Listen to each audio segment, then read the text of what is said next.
Hello friends, I am Nityanand Singh और आज हम लोग पढ़ेंगे व्हाट इज़ रिसर्च। उससे पहले मैं अपना शॉर्ट इंट्रो दे दूं। मैं अभी MPhil in clinical psychology from Amity university Patna से कर रहा हूं। मेरा सेकेंड ईयर चल रहा है अभी। और आज हम लोग पढ़ेंगे व्हाट इज़ रिसर्च। तो research, what is research? Research is a systematic process of collecting and analyzing and interpreting information to a question or solve a problem. Research जो है वो दो वर्ड से मिल करके बनता है, पहला री और दूसरा सर्च। इस री का मतलब होता है दोबारा और सर्च का मतलब होता है किसी भी चीज़ को फाइंड आउट करना।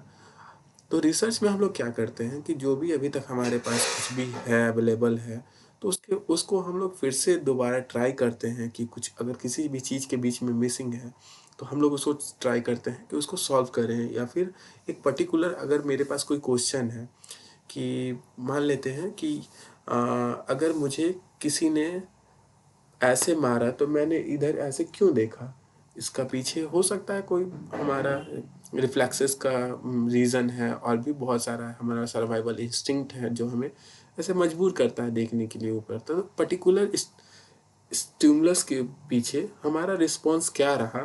तो इन सब चीज़ों के लिए कोई भी क्वेश्चन ऐसा होता है, या फिर एक नॉर्मल क्वेश्चन ले लें कि क्या कॉफ़ी पीने से स्ट्रेस कम होता है या नहीं। तो अगर इस बात को अगर हम लोग देखें तो इसमें क्या हो सकता है, दो पॉसिबिलिटी है, या तो कॉफ़ी पीने से स्ट्रेस होता है या फिर कॉफ़ी पीने से स्ट्रेस नहीं होता है, या फिर स्ट्रेस को कम करता है या फिर स्ट्रेस को नहीं कम कर पाता है। तो ये दो कुछ तरीके का हमारा जो क्वेश्चन होता है जिसको हम लोग सॉल्व करते हैं रिसर्च मेथडोलॉजी में बाई साइंटिफिक मेथड, जिसमें हम लोग साइंटिफिक टूल्स और टेक्निक को यूज़ करते हैं ताकि वो जो हमारा रिसर्च हो वो उसको अगर कोई दूसरा भी करे तो उसको भी सेम रिजल्ट मिले। फॉर एग्जांपल, अगर मान लो आप कोई चीज़ का एक रिसर्च करते हो या फिर किसी पर्टिकुलर टॉपिक पे आप रिसर्च करते हो। जैसे आपने एक दवा बनाया, मेरा जस्ट एक एग्जांपल है कि आपने एक मेडिसिन बनाया, वो मेडिसिन लेने पे आप ठीक हो जा रहे हो, बट वो मेडिसिन को कोई एक अमेरिका में रहने वाला एक इंसान है उसे लेता है बट वो ठीक नहीं हो पाता है। तो क्या ये रिसर्च आपका एप्लीकेबल और जनरेबिलिटी क्या इसका है? तो इसका जनरेबिलिटी नहीं है, हम लोग इसको जनरलाइज नहीं कर सकते। क्यों? क्योंकि आपने उस मेडिसिन को लिया तो आप पे इफेक्ट हुआ, हो सकता है आपने दूसरे को कोई उस मेडिसिन को लिया तो उस पर वो इफेक्ट नहीं हुआ। डैट मीन्स जो आपका रिसर्च था वो प्रॉपर नहीं था। अगर हम लोग किसी भी एक रिसर्च को अप्लाई करें तो वो हर जगह हर सिचुएशन में फिट होना चाहिए। डैट मीन्स वो रिलायबल होना चाहिए। रिलायबल का मतलब होता है कि अगर हम लोग उस रिसर्च को कुछ सालों के बाद करें या कुछ महीनों के बाद करें या कुछ टाइम के बाद करें तो हमारे result same as it is आना चाहिए जो फर्स्ट टाइम हमने किया था। फॉर एग्ज़ाम्पल, आप एक एक बकेट में दो बार बकेट से पानी निकालते हो, बकेट से पानी निकालते हो, दो ग्लास पानी निकालते हो, तो जितना पानी आज कम होगा फिर उसी चीज़ को आप एक फुल बकेट में पानी रख करके 2 महीने के बाद निकालो तो उतना ही पानी कम होगा। डैट मीन्स क्या कि जो ग्लास का जो क्वांटिटी था पानी निकालने का वो सेम सेम था। उसी तरीके से हमारे रिसर्च में भी क्या होता है कि हम लोग जो आज कर रहे हैं, आज हमारा जो हो रहा है पर्टिकुलर सिचुएशन में, वो उस पर्टिकुलर सिचुएशन में वो कल भी रिलायबल होना चाहिए रिसर्च। तो इस तरीके को हम लोग बोलते हैं रिलायबिलिटी, या फिर इस प्रोसेस को रिलायबिलिटी बोलते हैं हम लोग रिसर्च के टर्म में। फिर आता है टर्म एक वैलिडिटी। वैलिडिटी क्या है? मान लो आप एक इंटेलिजेंस टेस्ट करना चाहते हो और जब आपने सारा कुछ कर लिया तो बाद में आपको पता चला ये तो स्ट्रेस को मेज़र करने के लिए स्केल मैंने बना दिया है। तो इस टर्म में क्या होता है कि आपको जाना कहीं और था, आप पहुंच गए कहीं और। तो इस चीज़ को हम लोग बोलते हैं वैलिडिटी।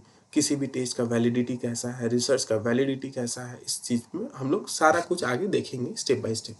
तो सबसे पहले डेफिनेशन आ जाता है रिसर्च का। Research is a systematic process of collecting and analysing interpreting information to a question और प्रॉब्लम। इम्पोर्टेंस क्या है? Provide evidence-based practices, validate theories, and facilitate understanding of mental health disorder and intervention. इसमें क्या होता है, generally हम लोग जो भी साइकोलॉजी में रिसर्च करते हैं वो हमारा मेन फोकस होता है कि कैसे भी हम लोग मेंटल हेल्थ डिसऑर्डर या मेंटल हेल्थ को कैसे रिड्यूस कर सके, कम कर सके, मेंटल हेल्थ प्रॉब्लम्स को कैसे कम कर सके और एक हेल्दी वेलबींग जी सके, और हमारा ब्रेन और बिहेवियर का हमारा जो कनेक्शन है उसको हम लोग समझ सके।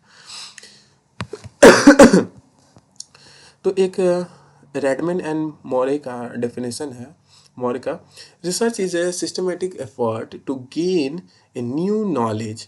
ये रैमन और म्रे ने दिया था रिसर्च का डेफिनेशन। और भी बहुत सारा डेफिनेशन आपको इंटरनेट और गूगल पे मिल जाएगा। तो हमारा यही इम्पोर्टेंस होता है कि हम लोग कोई भी चीज़ को एविडेंस बेस्ड प्रैक्टिस करें। एविडेंस बेस्ड प्रैक्टिस का मतलब होता है कि अगर कोई थेरेपिस्ट है और वो किसी क्लाइंट के ऊपर एक थेरेपेटिक प्रोसेस अप्लाई करना चाहता है या फिर थेरेपी अप्लाई करना चाहता है, तो उस थेरेपी का उस पर क्या कितना ज़्यादा इफेक्टिवनेस हम लोग को दिख सकता है। फॉर ए बिगनर आपको मे भी थोड़ा कन्फ्यूज़न हो सकता है, बट आप आगे जब पढ़ोगे थेरेपीज़ के बारे में और रिसर्च को कैसे हम लोग अप्लाई करते हैं थेरेपीज़ में, तो आपको समझ में आएगा ये पार्ट कि अगर मान लीजिए कोई एक पेशेंट है, हमको सीबीटी है, मेरे पास डीबीटी है, मेरे पास आरईबीटी है, मेरे पास साइको एनालिसिस का टूल्स एंड मेथड मुझे पता है। बट मुझे पर्टिकुलर सिचुएशन में उस पर्टिकुलर आदमी के साथ या फिर पर्टिकुलर क्लाइंट के साथ कौन सा टेक्निक को यूज़ करना है ताकि मेरा जो रिजल्ट है वो ज़्यादा आउटकम हमें मिले। तो इन सबको हम लोग बोलते हैं एविडेंस बेस्ड प्रैक्टिसेस। और फिर हमारा रिसर्च कहाँ पे काम आता है, जैसे मान लो न्यूटन का लॉ एक निकला। न्यूटन का फर्स्ट लॉ ऑफ मोशन क्या था? न्यूटन का फर्स्ट लॉ ऑफ मोशन था कि अगर कोई भी चीज़ रेस्ट में है तो रेस्ट में ही रहेगा, अगर कोई चीज़ मोशन में है मोशन में ही रहेगा, विदाउट एनी एक्सटर्नल फोर्सेस। और इनर्शिया का भी कॉन्सेप्ट था। तो अगर मान लीजिए आप न्यूटन ने एक लॉ दिया, तो उस न्यूटन को लॉ को हम लोग वैलिडेट कैसे करेंगे? उस लॉ को आज भी हम लोग ट्राई करके देखेंगे क्या, कि अगर एक गाड़ी को यहाँ रख दिया और बिना उसको टच किए या एक्सटर्नल फोर्स लगाए, क्या वो खुद से मूव तो नहीं हो रहा है ना, या फिर मूव हो रहा है तो उसको अपने से स्टॉप तो नहीं हो जा रहा ना। तो पहले के चीज के को किया, जो भी किया जा चुका है उसको अभी रेप्लिकेट करके अगर हम देख रहे हैं तो क्या वो थ्योरी वैलिड हो पा रहा है या रिलायबल हो पा रहा है या नहीं। अगर कोई थ्योरी दिया हुआ है इंटेलिजेंस के ऊपर, तो वो थ्योरी को आज भी अगर हम लोग कोई नया रिसर्च करें तो उसमें हम लोग अप्लाई करें तो हम लोग को सेम डाटा या उससे रिलेटेड डाटा मिलता है या नहीं। तो ये चीज़ आता है इम्पोर्टेंस में। तो रिसर्च अगर अगर हम लोग ना रिसर्च करें और जो पहले का ही इंफॉर्मेशन है उसी के ऊपर हम लोग अगर बैठ जाएं और रिसर्च आगे फर्दर नहीं करें, तो इसमें बहुत सारे इश्यूज होगा। जैसे क्या, कि अगर हमारा जो कंट्री है वो बहुत बैकवर्ड चला जाएगा। रिसर्च कोई भी कंट्री के लिए बहुत ज़्यादा यूज़फुल होता है, बेनिफिशियल होता है, क्योंकि कोई भी कंट्री जितना ज़्यादा इन्वेस्टमेंट करेगा अपना रिसर्च के ऊपर, वो फ्यूचरिस्टिक वे में सोच पाएगा और फ्यूचर में आगे बढ़ने का उसका चांसेस ज़्यादा रहता है, क्योंकि वो अपना टेक्नोलॉजी डेवलप कर सकता है, अपना थ्योरीज डेवलप कर सकता है और उस थ्योरी को अप्लाई करके वो रिजल्ट भी देख सकता है। ये हर फील्ड के लिए एप्लीकेबल है। जैसे आप एरोनॉट में अगर आप कोई इंजीनियरिंग फील्ड में जाओ तो भी वहाँ पे रिसर्च है, अगर आप पॉलिटिकल साइंस में जाओ तो भी वहाँ पे एप्लीकेबल है, अगर आप साइकोलॉजी में आओ तो भी यहाँ पे भी एप्लीकेबल है, अगर आप कोई दूसरे बायो साइंस में चले जाओ तो वहाँ पे भी रिसर्च का बहुत ज़्यादा इंपॉर्टेंस है। नेक्स्ट है कैरेक्टरिस्टिक्स ऑफ रिसर्च। तो रिसर्च का क्या कैरेक्टरिस्टिक्स होता है? तो कैरेक्टरिस्टिक्स मतलब कुछ कुछ खूबियाँ हम लोग इसको समझते हैं, क्या क्या खूबियाँ हैं इसकी। तो research is a systematic process that means किसी भी चीज़ का एक प्रोसेस होता है जो कि आगे हम लोग करेंगे भी। तो प्रोसेस का मतलब क्या हो जाता है कि हम लोग एक पर्टिकुलर टॉपिक स्टार्ट किए, स्टेप बाय स्टेप चलेंगे, ना कि स्किप करेंगे। हम लोग स्किप करेंगे तो आपका वो जो डाटा रहेगा वो साइंटिफिक नहीं रह जाएगा, या फिर आप जो आपने प्रोसीजर अप्लाई किया है वो पूरा साइंटिफिक नहीं रह जाएगा। साइंटिफिक वे में करने के लिए कुछ कुछ स्टेप है जो आपको फुलफिल करना होगा। तो एज ए बिगनर आप ये समझ लो, सिस्टमेटिक प्रोसेस का मतलब वो होता है कि आप एक सीढ़ी पे चढ़ रहे हो, लैडर पे चढ़ रहे हो, तो आप स्टेप बाय स्टेप चलोगे। अगर आप स्टेप को स्किप करना चाहो तो जैसे आप सीढ़ी से नीचे गिर जाते हो, उसी तरीके से आप जब रिसर्च में स्टेप को फॉलो नहीं करोगे तो आपको प्रॉब्लम इशू होगा। उसको आगे हम लोग डिस्कस करेंगे। अभी अभी आता है empirical. Based on observable and measurable evidence. अब मान लेते हैं आप एक रिसर्च करना चाहते हैं, फॉर एग्जांपल आप प्लेसबो इफेक्ट को देखना चाहते हैं। तो हम लोग दो ग्रुप को लेते हैं। दो ग्रुप में एक कंट्रोल ग्रुप है, एक मेरे पास एक्सपेरिमेंटल ग्रुप है। कंट्रोल ग्रुप को हम लोग प्लेसबो इफेक्ट दे दिए और एक्सपेरिमेंटल ग्रुप है उसको ट्रीटमेंट कुछ भी हम लोग प्रोवाइड करा रहे हैं। फॉर एग्जांपल आपके पास दो पेशेंट हैं, दोनों स्ट्रेस रिलेटेड इशू है दोनों को। आपने एक को मेडिसिन दिया, दूसरे को आपने कोई विटामिन का दवा दे दिया। स्ट्रेस का मेडिसिन दिया पहले को, दूसरे को दे दिया एक दवा जो कि विटामिन का है, जो कि स्ट्रेस से रिलेटेड नहीं है। और आप इन दोनों के बीच में मेजर करना चाहते हो कि क्या दोनों में स्ट्रेस कम हो रहा है या किस में कम हो रहा है, किस में नहीं होता है। तो इस टेक्निक को हम लोग ऐसे प्लेसबो इफेक्ट बोलते हैं। तो अगर आप कोई भी चीज़ को मेजर कर रहे हो क्वांटिटी में, तो हम लोग उसको बोलते हैं एम्पेरिकल डाटा। ऑब्जर्वेबल का मतलब होता है जैसे मेरा आई ब्लिंक कर रहा है, ये क्या है, एक ऑब्जर्वेबल चीज़ है, ऑब्जर्वेबल पार्ट है जो इसको हम लोग ऑब्जर्व कर सकते हैं। तो रिसर्च ऐसा होना चाहिए कि जिसको आप ऑब्जर्व कर सकते हो नेचुरल सेटिंग में। फॉर अगर कोई इंसान, बहुत लोग ऐसे भी होते हैं जो कि पैरानॉर्मल में भी वर्क करते हैं। तो पैरानॉर्मल में क्या है कि हम लोग ज़्यादा ऑब्जर्व नहीं कर पाते हैं वहाँ, या फिर ज़्यादा मेज़र नहीं कर पाते कोई चीज़ों को। इसलिए हमारा जो वहाँ पार्ट रहता है पैरा मीन्स हो जाता है कि जहाँ पे beyond type of psychology, psychology के आगे, तो वहाँ पे हम लोग ज़्यादा मेज़र नहीं कर पाते हैं, या फिर हमारे पास ऑब्जर्वेबल चीज़ें नहीं हो पाते हैं, हमारे पास उतना इक्विपमेंट नहीं है कि हम लोग ऑब्जर्व कर सकें। तो नॉर्मल बिहेवियर को हम लोग ऑब्जर्व कर सकते हैं, तो उसको हम लोग अपने नॉन वर्बल और वर्बल तरीके से ऑब्जर्व करते हैं और फिर उसको मेज़र करते हैं। या फिर हम लोग क्या करते हैं कि बहुत सारे हमारे पास स्ट्रक्चर डाटा होता है जिसमें हम लोग फिलअप करके, फॉर्म फिलअप करके हम लोग देखते हैं कि ये मेज़र कितना जा रहा है, डेविएट कितना हो रहा है। तीसरा पॉइंट आता है ऑब्जेक्टिव। एक रिसर्च का कैसा होना चाहिए ऑब्जेक्टिव। तो रिसर्च जो भी होना चाहिए, researcher strive to remain neutral, ensuring personal biases do not influence result. Objective and unbiased में क्या होता है, मान लीजिए आपके पास 5 लोग हैं, ठीक है, आपके पास 10 रुपये हैं, और एक जो लोग है उसमें 5 लोगों में एक लोग है वो आपके क्लोज फ्रेंड है, और बाकी जो लोग हैं वो आपके क्लोज फ्रेंड नहीं है। तो इनको आपने क्या किया, कुछ ज़्यादा पैसा दे दिया, और इनको क्या किया आपने भेदभाव किया, और इनको थोड़ा कम कम पैसा दिया, इनको ज़्यादा पैसा दिया। तो यहाँ पे क्या हो गया, आपने इनके साथ बाकी 4 लोगों के साथ बायस किया। बायस का मतलब होता है भेदभाव करना। अगर आप कोई भी रिसर्च कर रहे हैं तो वहाँ पे किसी भी तरीके का बायसनेस नहीं आना चाहिए, कोई भी पर्सनल बायसनेस नहीं आना चाहिए। बहुत टाइम ऐसा हो जाता है कि आप कोई रिसर्च कर रहे हो, रिसर्च करते टाइम क्या होता है कि आप जब डाटा कलेक्शन करते हैं, हम लोग रिसर्च का एक स्टेप है जो कि आखिर हम लोग डिस्कस करेंगे। तो जब भी हम लोग डाटा कलेक्शन के टाइम पे ज़्यादा हम लोग के साथ मिस्टेक होता है, तो हम लोग अपना पर्सनल बायसेस को यूज़ कर देते हैं। जैसे अगर हम आपको बोले कि आपको ये डाटा फिलअप करना है, आपने क्या किया कि अपने अकॉर्डिंग, या फिर अपने जो रिलेटिव है, या फिर आप अपने हम लोग क्या करते हैं कि अपने जो क्लोज वन है उनका डाटा थोड़ा अच्छे से लेते हैं, फिर जो रिलेटेड नहीं है, या फिर हमारे कल्चर के कल्चर से जो भी रिलेटेड, जैसे जैसे फॉर एग्जांपल कोई मेरी कास्ट का है तो मैं उससे ज़्यादा अच्छे से अट्रैक्ट होकर के अच्छे से डाटा कलेक्ट कर रहा हूँ, और जो नहीं है अदर कास्ट के हैं मैं उनके साथ डिस्क्रिमिनेट कर रहा हूँ। This type of process come under the biases. तो ये एक बायसेस का एग्जांपल है कास्ट और इसको लेकर के, प्लीज़ आप लोग सीरियस नहीं होना, ये जस्ट एक एग्जांपल है। रेप्लिकेबल, जैसे अभी हम लोग पढ़े हैं फोर्थ में, इससे पहले रिलायबल, तो रेप्लिकेबल का मीनिंग भी सेम हो जाता है कि अगर जो भी हम लोग अभी रिसर्च कर रहे हैं, फॉर एग्जांपल अगर आप 2 बार किक करके एक बाइक को स्टार्ट कर लेते हैं, तो क्या आप 3 साल बाद भी 2 बार किक करके या 3 बार ही किक करके बाइक को स्टार्ट कर पाते हैं या नहीं।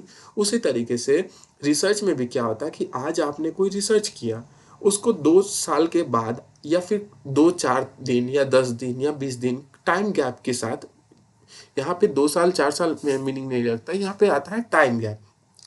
कि आज आपने किया, उसके बाद कुछ टाइम के बाद आपने रेप्लिकेट किया, तो क्या वो सेम रिजल्ट देता है या नहीं। जैसे मैं आपको बोलूँ, आपके पास एक कप पानी है, एक चम्मच चीनी है, आपने दोनों को ऐड किया, तो दोनों को ऐड करने पे आज आपको वो पानी मीठा लगने लगा, तो क्या हम 2 साल के बाद एक गिलास पानी में एक चम्मच चीनी डालने के बाद भी वो मीठा लग रहा है कि नहीं। तो अगर वो मीठा लग रहा है, डेट मीन्स वो रेप्लिकेबल है, रिपीट करने पे भी सेम रिजल्ट आ रहा है।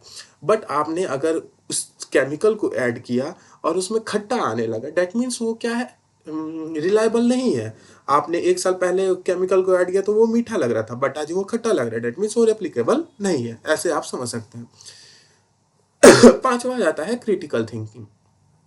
क्रिटिकल थिंकिंग में क्या होता है, challenges assumption and explore alternative perspective.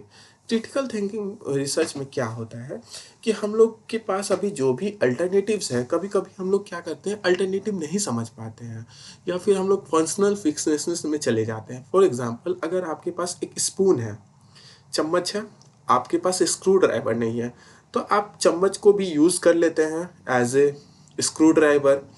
या फिर हमारे पास की नहीं है, तो आपने मूवी मूवी में देखा होगा कि पिन निकाल करके, हेयर से पिन निकाल करके और वो की बना करके यूज़ कर ले रहे हैं। तो कभी कभी अल्टरनेटिव को भी हम लोग एक्सप्लोर करने के लिए भी रिसर्च करते हैं। ओके, आगे type of research in psychology. तो there are various types of, तो जो भी इम्पॉर्टेंट है मैंने उनको सेलेक्ट किया है, और आगे हम लोग जब इन डिटेल पूरा वीडियोस बनाएंगे तो उसमें हम लोग डिस्कस करेंगे। तो आता है type of research in psychology. तो इसमें सबसे पहले आता है बेसिक रिसर्च। बेसिक रिसर्च क्या होता है, बेसिक मीन्स प्योर, इसको हम लोग बोलते हैं प्योर भी, expanding knowledge without immediate practical application. अगर आपको कोई भी चीज़ का मतलब, हमको उतना हड़बड़ी नहीं है, एज ए बोल सकते हैं कि हमको उतना हड़बड़ी नहीं है, नॉर्मली हम किसी भी चीज़ का रिसर्च कर रहे हैं तो उसको हम लोग कंसिडर करते हैं, या फिर इसके अंडर में रखते हैं बेसिक रिसर्च और प्योर रिसर्च के, जिसमें हम लोग अपने नॉलेज को एक्सपैंड कर रहे होते हैं, हम लोग कुछ सीखने के लिए, कुछ नया करने के लिए सोच रहे होते हैं, जहाँ पे भी हम लोग उसका प्रैक्टिकल यूज़ करना होता है। फॉर एग्जाम्पल, एक कोई बाइक बनाने वाला कंपनी है जो ईवी बाइक बना करके तुरंत मार्केट में लॉन्च करता है ताकि पॉल्यूशन कम हो। तो ये सब जो भी रिसर्च वो कर रहा है, उनके टीम कर रहे हैं, तो वो किस में आ गया, अप्लाइड रिसर्च में। वो उन्होंने एक इलेक्ट्रिक से बाइक बनाया और बाइक को तुरंत चलाने के लिए रोड पे उतार दिया और उससे पॉल्यूशन कम कर रहे हैं। तो ये क्या हो गया, एक तरीके का अप्लाइड रिसर्च। उसके बाद आता है क्वांटिटेटिव रिसर्च। क्वांटिटेटिव रिसर्च में क्या होता है कि जनरली हम लोग इसमें न्यूमेरिकल डाटा को फिलअप कर लेते हैं, जिसको हम लोग मेज़र कर सकते हैं। फॉर एग्जांपल, जैसे स्ट्रेस का बीडीआई, बैक डिप्रेशन, इन्वेंट्री, ये सब क्या है, एक क्वांटिटेटिव रिसर्च के अंडर आ जाता है, क्वांटिटेटिव मेथड्स के अंदर में आ जाता है, जिसमें हम लोग न्यूमेरिकली किसी भी चीज़ को फिलअप कर सकते हैं। जैसे अगर हम बोलेंगे 5 kg वीट, गेहूँ, तो ये क्या है, कोई क्वांटिटी हमें मेज़र कर रहे हैं किसी भी चीज़ का। 5 kg राइस, हम लोग किसी भी चीज़ का क्वांटिटी मेज़र कर रहे हैं। जस्ट अपोजिट में क्या होता है, क्वालिटेटिव रिसर्च। मान लीजिए कि आपके पास किसी भी चीज़ का रिसर्च करना है जिसमें क्वांटिटेटिव मेथड को आप नहीं यूज़ कर रहे हैं, क्वालिटेटिव मेथड यूज़ कर रहे हैं। फॉर एग्जांपल, एक लेडी है जिनका बच्चा का डेथ हो गया है 3 साल का पहले, 3 साल पहले। अभी वो स्ट्रेस में और पीटीएसडी में है, ठीक है, उनको डिप्रेशन है, या फिर मान लेते हैं पीटीएसडी है। फॉर एग्जांपल एक ले लेते हैं, पीटीएसडी है कि उनके बच्चे के साथ डेथ हो गया है, एक रीज़न है उनके पास। तो यहाँ पे क्या है कि अगर हम उनका केस स्टडी करें, तो इस टाइप के एग्जाम्पल में, जैसे हम लोग उनका केस स्टडी कर रहे हैं, उनका क्या रीज़न था कि उसका बच्चे का डेथ हुआ है, अभी क्या, क्यों उस बच्चे का याद आता है, अभी कैसे उस बच्चे का हम लोग याद को कम कर सकते हैं। दिस ये सारा प्रोसेस जो कभी आ जाएगा उसको हम लोग क्वांटिटेटिव रिसर्च में बोलेंगे, जिसमें हम लोग इन डेप्थ एक्सपीरियंस करते हैं, किसी भी चीज़ को, पर्टिकुलरली चीज़ को इन डेप्थ जानने का कोशिश करते हैं, न्यूमेरिकली नहीं, बट हम लोग अपने आइडियाज से, थॉट से, एक्सपीरियंस से किसी भी चीज़ को डेप्थ में जानने का कोशिश करते हैं। Okay, step in research process, this lies very important. देखिए, जैसे कि यहाँ पे आता है आइडेंटिफाई, स्टेप 1 में सबसे पहले आ जाता है identify a research problem.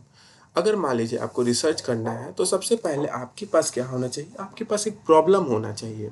Problem means मान लीजिए मुझे चेक करना है कि क्या टैबाकू लेने से कैंसर होता है या नहीं। तो टैबाकू क्या है, एक तंबाकू या फिर सिगरेट लेने से कैंसर होता है नहीं। तो सबसे पहले मेरे मन में क्या आया, एक क्वेश्चन आया कि क्या टैबाकू लेने से कैंसर होता है या नहीं। तो ये मेरा एक क्वेश्चन है। और दूसरा भी एग्जांपल यहाँ है, why do some student experience test anxiety while other do not. For example जैसे बहुत लोग को के साथ ये चीज़ होता है कि हमारे जब एग्ज़ाम होता है तो हम घबरा जाते हैं, एंग्जाइटी फील करते हैं।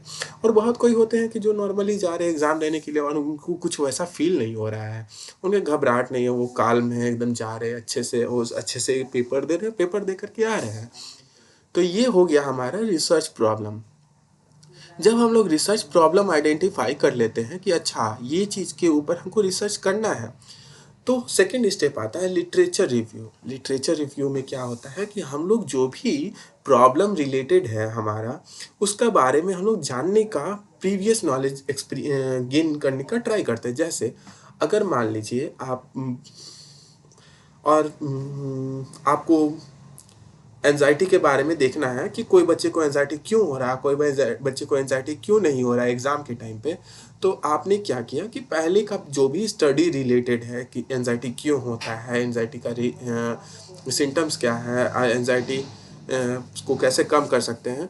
तो उससे हम लोग क्या कर सकते हैं कि रिव्यू लिटरेचर में देखते हैं कि क्या क्या क्या ऐसा सोर्स है या फिर क्या क्या ऐसा रीज़न है जिसके चलते ऐसा होता है।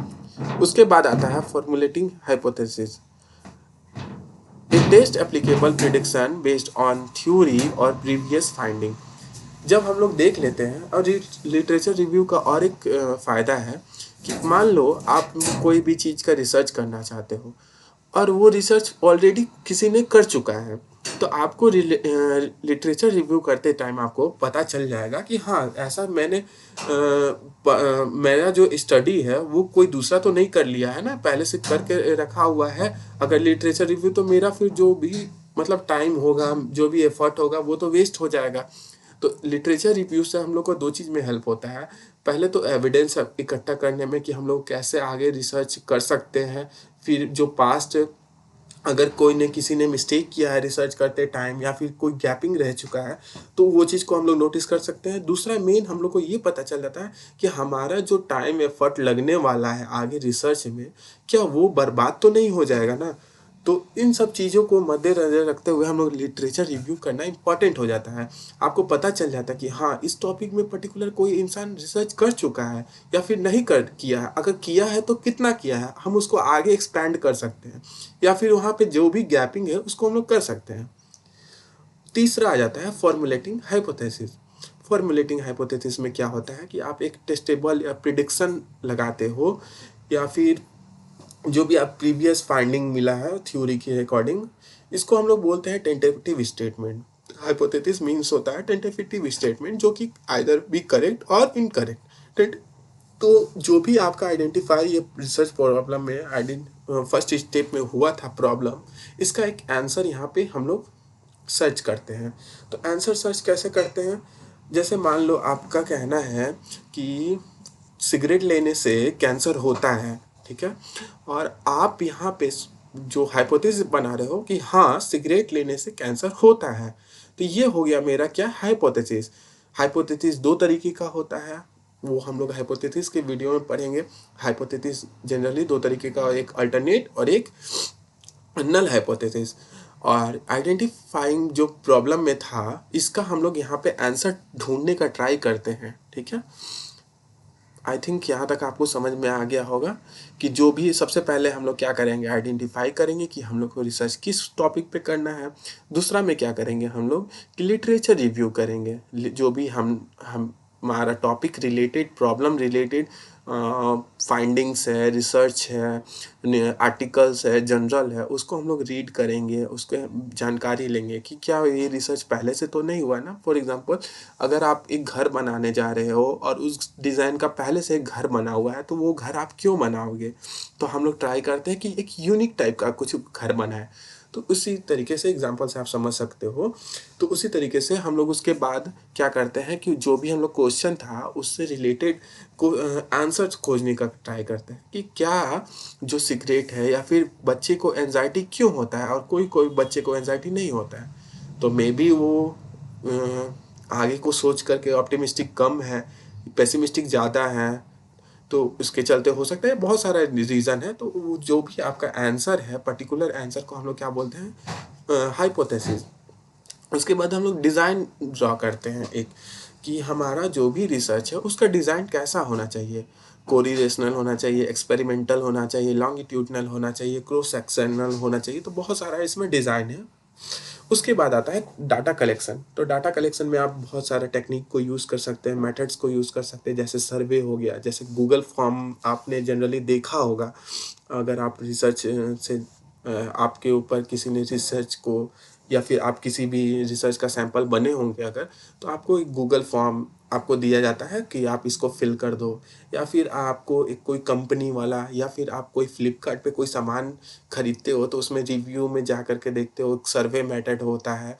या फिर उसमें आपको देता है गूगल मैप में भी कि फीडबैक आप दो, कैसा दे रहे हो। तो वो पर्टिकुलर फॉर्म बना करके देते हैं, या फिर अपना जो भी टेम्पलेट होता है वो अपना बना के देते हैं। तो this is kind under the survey method. दूसरा होता है एक्सपेरिमेंटल मेथड।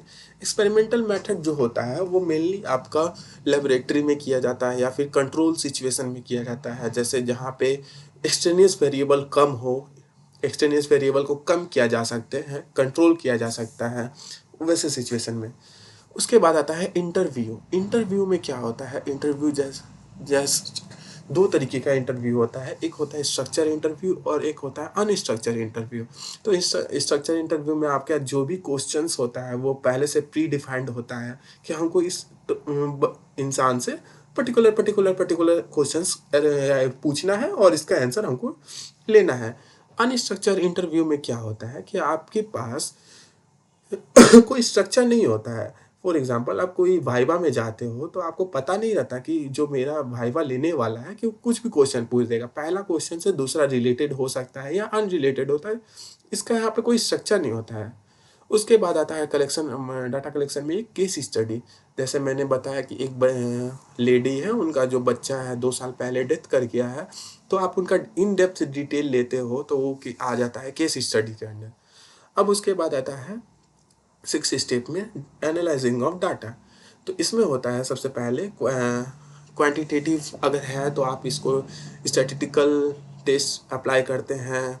SPSS है, एनाकोंडा भी सॉफ्टवेयर है, आर सॉफ्टवेयर करके है। बहुत सारा सॉफ्टवेयर अवेलेबल है मार्केट्स में जिसके मदद से हम लोग टेस्ट अप्लाई करते हैं, जैसे टी टेस्ट हुआ, एनोवा हुआ, रिग्रेशन हुआ, मल्टीपल रिग्रेशन हुआ। इन सब के मदद से हम लोग चेक करते हैं। और इन सब चीज़ के बारे में हम लोग इन डिटेल सारे टेस्ट के बारे में पढ़ेंगे कि कौन सा टेस्ट कब यूज़ करते हैं, किसका क्या लिमिटेशन है, किसका क्या कितना ज़्यादा इफ़ेक्टिव है, वो सब चीज़।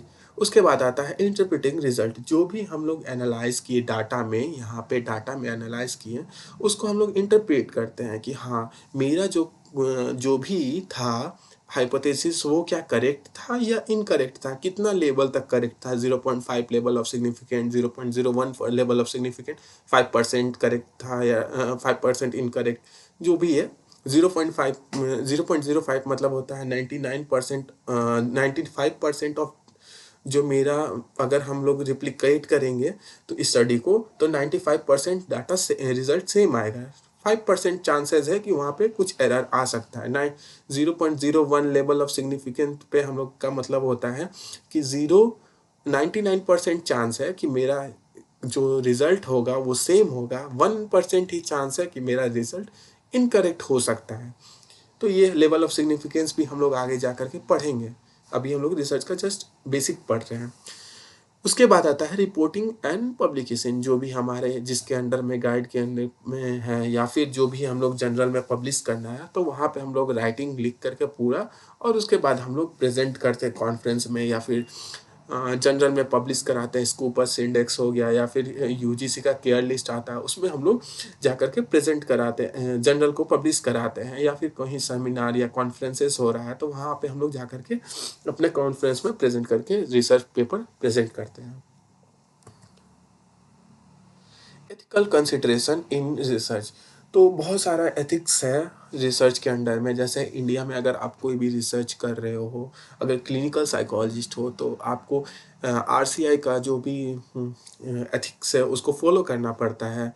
उसी तरीके से अगर फॉरेन में आप कोई रिसर्च कर रहे हो तो आपको उस कंट्री के अकॉर्डिंग और डब्ल्यूएचओ और आपको ईपी के अकॉर्डिंग बहुत सारा गाइडलाइंस है आपको जिसको फुलफिल करना होता है। या फिर तो इसमें बहुत सारा मतलब 5 मेन पार्ट है, जिसमें से मैंने कुछ को ही लिया है और कुछ को नहीं लिया ताकि आपको ज़्यादा मिसमैच ना हो या फिर समझने में जो इजी हो।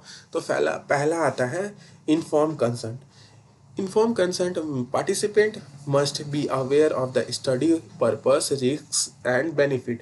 कि कोई भी इंफॉर्मेशन हम लोग जिससे भी ले रहे हैं, जो भी हमारा क्लाइंट है, तो उनको ये पता होना चाहिए कि ये स्टडी क्यों हम लोग के ऊपर या फिर रिसर्च का हम लोग जो पार्ट बन रहे हैं वो रिसर्च क्यों हो रहा है, इसका रिस्क क्या हो सकता है अगर हम लोग अपना डाटा शेयर कर रहे हैं तो, और हमें क्या बेनिफिट्स होगा इस इसका अगर डाटा को हम लोग देंगे तो हमें क्या बेनिफिट्स होगा, और रिसर्च होगा तो क्या बेनिफिट्स हो सकता है। तो हम लोग सारा रिस्क को और बेनिफिट्स को वहाँ पे शेयर करते हैं जो भी हमारे पार्टिसिपेंट होते हैं उनके साथ। उसके बाद आता है कॉन्फिडेंशियलिटी। कॉन्फिडेंशियलिटी मीन्स होता है प्राइवेसी, और आप कितना ज़्यादा प्राइवेसी प्रोवाइड करा रहे हैं अपने अपने पार्टिसिपेंट के साथ।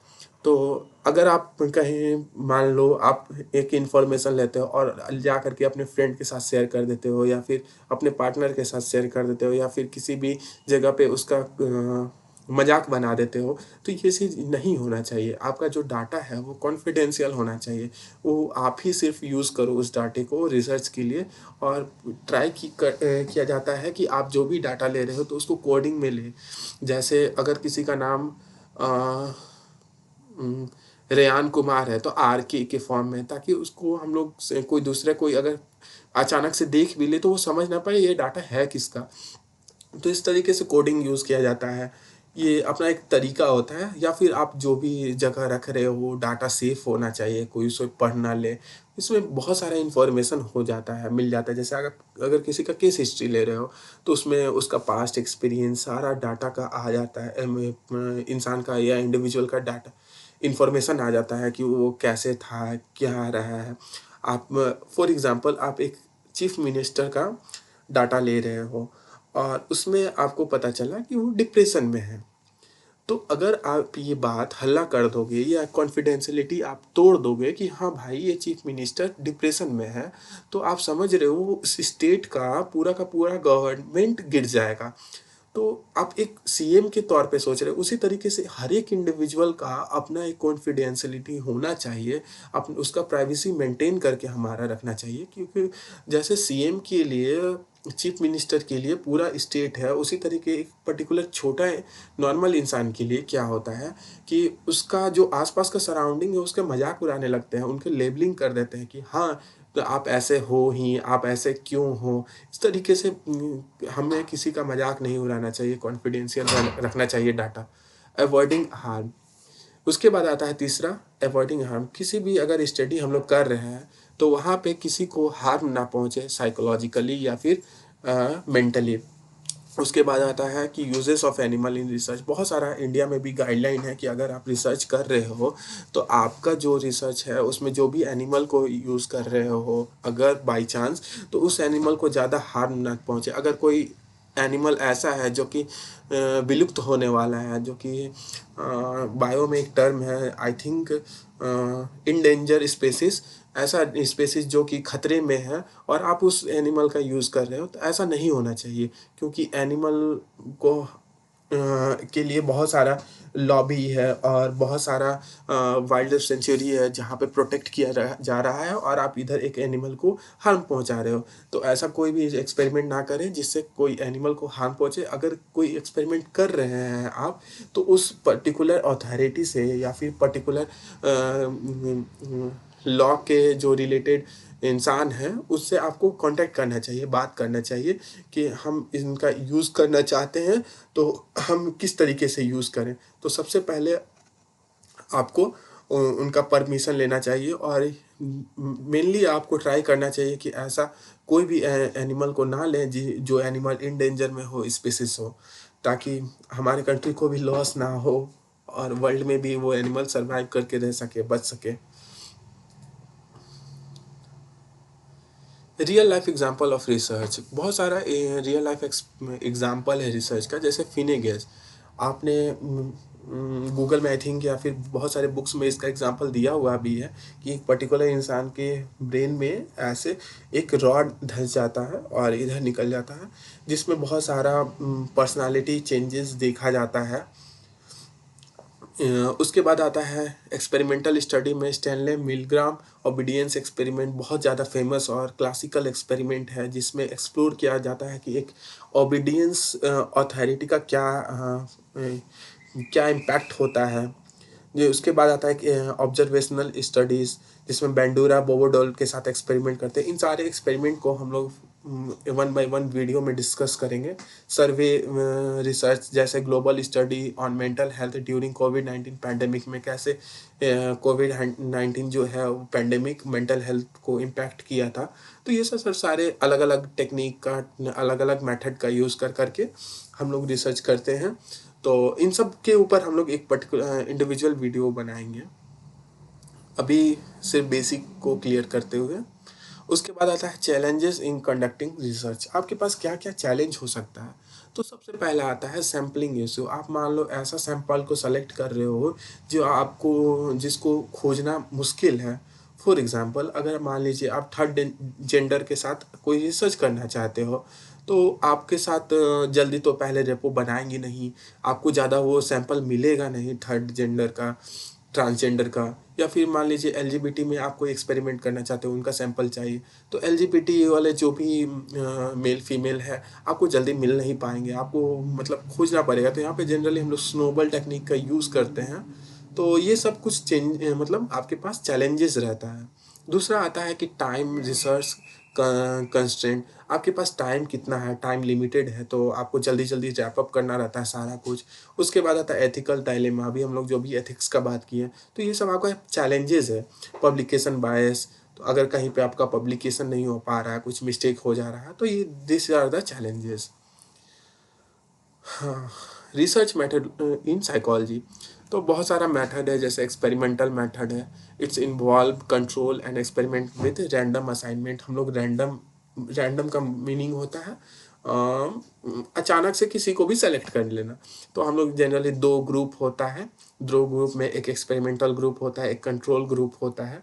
एक्सपेरिमेंटल ग्रुप में हम लोग क्या करते हैं कि वहाँ पे हम लोग ट्रीटमेंट प्रोवाइड करते हैं। कंट्रोल ग्रुप में हम लोग ट्रीटमेंट नहीं प्रोवाइड करते हैं, और दोनों के बीच में पोस्ट फैक्टर या फिर प्री पोस्ट एक्सपोस्ट फैक्टर, मतलब इस सब तरीके से हम लोग देखते हैं कि क्या इम्पैक्ट आया दोनों के ग्रुप के बीच में, या क्या फिर सिग्निफिकेंट डिफरेंसेस मिल रहा है या नहीं मिल रहा है। उसके बाद आता है को रिलेशनल मेथड। तो कोरिलेशनल में हम लोग देखते हैं जनरली कि दो वेरिएबल के बीच में क्या रिलेशनशिप है, आइदर पॉजिटिव और निगेटिव और नल, मतलब ज़ीरो कोरिलेशन। उसके बाद आता है सर्वे मेथड। इसमें जो डाटा कलेक्ट होता है वो सेल्फ रिपोर्ट होता है क्वेश्चनर के हेल्प से। उसके बाद आता है केस स्टडी, जिसमें in depth study of single individual और एक ग्रुप। जैसे अगर हमको किसी कंपनी के ऊपर रिसर्च करना है, तो हम उस कंपनी के ही सिर्फ एम्प्लॉय से मतलब सारा डाटा कलेक्ट करेंगे, तो ये ग्रुप हो गया जो कि वो पर्टिकुलर कंपनी का है। अगर हमको किसी सिंगल का इंटरव्यू लेना है, जैसे किसी लेडी का जो बच्चा वाला एग्जांपल मैंने दिया, तो उनका हो गया सिंगल में, तो ये सब सारा केस स्टडी में आ जाएंगे। नेचुरलिस्टिक ऑब्जर्वेशन, दैट मीन्स अगर आप ऑब्जर्व कर रहे हैं किसी का behaviour in a natural world setting. मान लो आप प्ले ग्राउंड में हो, वहाँ पे आप किसी का बिहेवियर ऑब्जर्व कर रहे हो कि किस सिचुएशन में कैसा उनका बिहेवियर एक्सप्रेशन रह रहा है, तो ये सब आ जाता है नेचुरलिस्टिक ऑब्जर्वेशन में। तो why research skill are vital, importance क्यों है इसका।